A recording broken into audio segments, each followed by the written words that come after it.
Hi, chers frères et sœurs, je viens vous bénir dans le nom puissant de Jésus-Christ et je viens avec un message puissant pour vous montrer comment Jésus-Christ vous aime. Et donc, nous sommes dans le livre de Matthieu, chapitre 4, à partir du verset 5.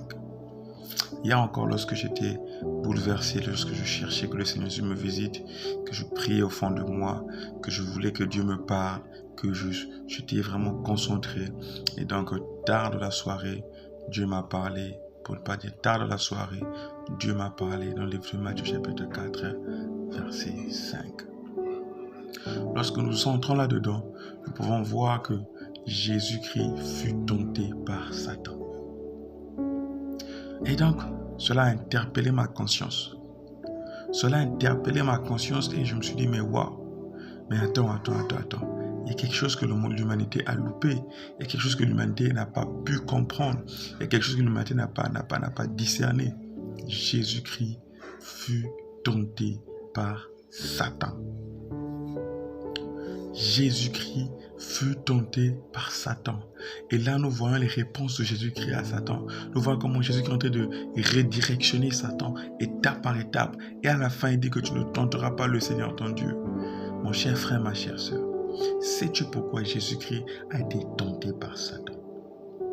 Vois-tu le corps humain, la chair que nous avons? D'abord, passons directement. Jésus-Christ a été tenté par Satan parce que Satan savait que Jésus-Christ avait porté le corps plein de péchés. Et Satan savait qu'une fois dans l'Éden, Adam avait succombé à la tentation. Bien qu'il était recouvert de la gloire de Dieu, bien qu'il était recouvert de l'harmonie et qu'il portait l'image de Dieu et la ressemblance de Dieu, Adam a quand même succombé à la tentation. Or, la Bible nous dit que Jésus-Christ est le nouvel Adam. La Bible nous dit que Jésus-Christ est le nouvel Adam.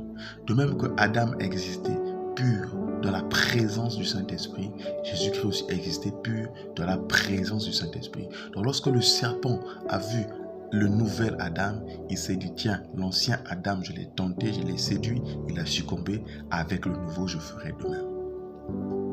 Donc le diable n'a pas changé de stratégie. Pour le diable, que tu sois fils de Dieu, venu en chair, tu es un nouvel Adam et moi, les Adams, moi je les tente et je les séduis, je les fais succomber. Regardez ce qui va se passer maintenant lorsque le nouvel Adam qui est Jésus-Christ sera tenté par Satan. Satan vient et tente. Il dit que si tu as faim, ordonne ces pierres deviennent du pain. Car il a dit ceci. Le nouvel Adam dit, il est écrit, tu ne vivras pas seulement du pain, mais de toute parole qui sort de la bouche de l'Éternel. Le nouvel Adam. L'ancien Adam, lorsqu'on a posé la question à Ève pour dire, est-ce que Dieu a-t-il dit? Ève savait que Dieu avait dit. Mais à la différence du nouvel Adam, à l'époque de Ève, bien que Ève savait ce que Dieu avait dit, il n'avait pas une table de loi sur laquelle ces choses étaient écrites pour être attestées. Donc Ève n'avait pas lu ce que Dieu avait dit, mais Ève avait entendu par son mari ce que Dieu avait dit. Or, lorsque le diable vient vers le nouvel Adam, non seulement qu'il est Dieu lui-même, sait que dorénavant, ces choses sont écrites quelque part. Ces choses sont écrites quelque part. Qu'il est écrit que tu ne mangeras pas seulement du pain, tu ne vivras pas seulement du pain, mais de toute parole qui sort de la bouche de l'Éternel. Donc lorsque le nouvel Adam dit qu'il est écrit, Satan déjà comprend que ce n'est plus la même chose avec ce qui s'est passé des siècles avant le début de la création. Là, nous parlons des lois. Nous parlons de quelque chose qui est écrit. Nous parlons de quelque chose qui est avéré. Nous parlons de quelque chose qui a été placé par un sceau divin. Parce que ces paroles étaient sorties de la bouche de Dieu et ces paroles avaient été écrites. Et non seulement était sorti de la bouche de Dieu, mais celui qui était la personne qui avait fait l'énoncé de ces paroles était la même personne qui se trouvait être le nouvel Adam ce jour-là, lorsque Satan a tenté Jésus. Et donc,